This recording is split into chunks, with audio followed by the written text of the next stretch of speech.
Last week when we were talking about tomato diseases, I mentioned that one of the cultural methods that you can use to reduce the amount of tomato diseases, tomato foliar diseases, is by using some sort of mulch. So we've come in and we've put down a good thick straw mulch around all our tomatoes. Now we get to the next step, and that's what system are we going to use for training our tomatoes. There's probably about as many ways of growing and training tomatoes as there are gardeners, but there are just a few basic types, and then everyone has their own variations. The simplest is what we're going to do with these two plants, and that's just let them grow and let them sprawl. It's by far the less work method.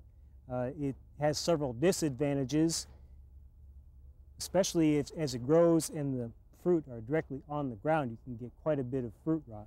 We're going to avoid a lot of that by having this straw mulch, because that'll keep the fruits up off the ground.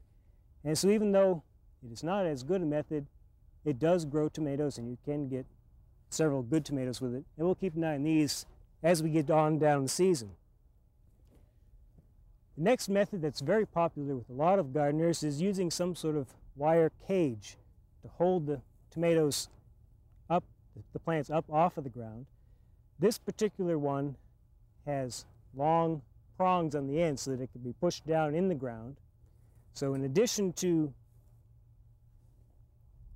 holding the tomato plant up, it's got its own secure mechanism to keep itself from blowing around or tipping over.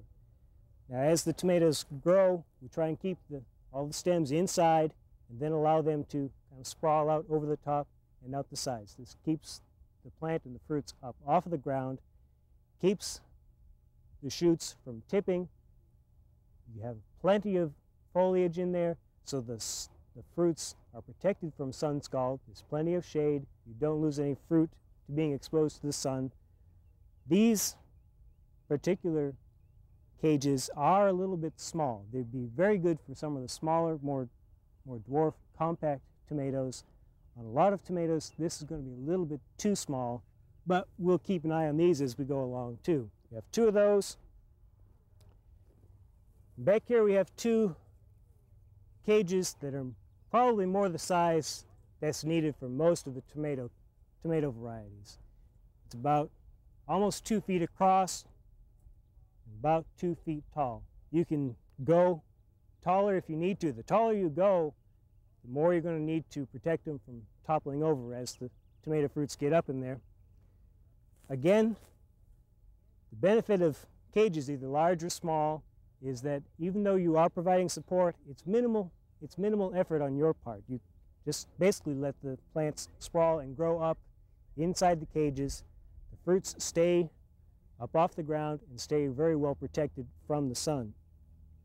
One slight problem with these particular cages, if you are in a very windy area, you may want to put in a couple of stakes and tie these down just to keep them securely anchored.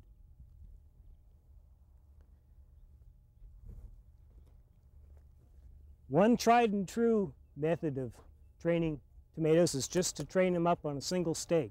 A 2x2 works best because it has extra support. What you'll need to do with this type of training is train to one single stem. With the cages and with the sprawl, you're doing no pruning whatsoever. You're just letting the tomato plant grow as it wants to. With this method, you'll notice we have two shoots down here. We need to just cut off one of these and work with a single stem. And as this gets taller, we'll tie it to the stake and keep tying it at intervals. Now the tomato is going to want to send out suckers from the base of each of these leaves.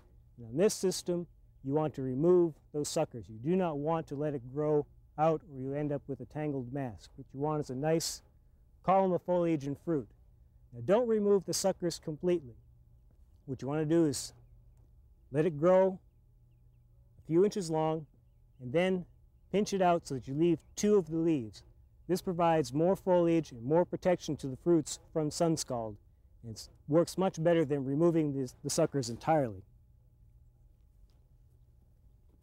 The other system we showed you last year, and it's used quite a bit by commercial tomato growers, is the stake and weave system. The stakes are put in the ground. Here they're closer than they would be put in a commercial operation, but in our garden here it'll work just fine. You want them about 4 feet apart. Put them in between the plants. As these plants grow and start to sprawl, you take twine, tie it on the end.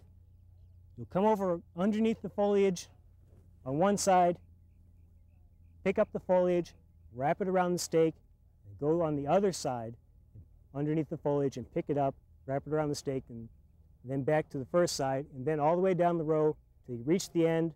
Then you work your way back, again coming on the opposite side of where you went the first time down. So what you're doing is picking up all the foliage and compressing it and tying it up so that it stays up off the ground. Do that about 1 foot, then come back in. As it grows more, about 1 foot higher, and then again at the top. This way it keeps the foliage up in a nice tight compact area, keeps the fruit off the ground, and again you have minimal pruning. You're just like the cages. You're not removing any suckers, you're just tying it all up as it comes. Now this method, a trellis, is what I use in my own home garden. This is just cattle panel that's been cut in half and tied with wire to 2 metal T-posts. And this training system is relatively simple. As the shoots grow, they're just woven in and out of these holes in the panel, and they're fit. As more suckers come up, you take and you weave them out, fan them out so that you have the whole trellis covered. Now what I usually do is remove any suckers that come out laterally up to a height of about 10 inches to 1 foot. After that, I let them all come out, and as they sprawl and cascade out and around, the fruit will be covered, and you get more production as it keeps going up. That is one thing about removing the suckers. It can give you earlier fruit, but it cuts down on your total production. If you can leave the suckers by some training systems such as caging, trellising, stake and weave, you'll get more production, even though it will be a little bit later. If you want to go for those first tomatoes, removing the suckers is the way to go. A couple other tips on tomatoes. Don't over-fertilize with nitrogen. If you do, you're going to get a lot of vegetative growth and not much fruiting. Another point, if you've had problem with blossom end rot, that's usually caused by uneven watering.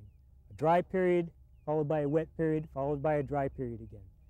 So we've taken the first step towards solving that by putting down a mulch, which will help protect the moisture in the soil.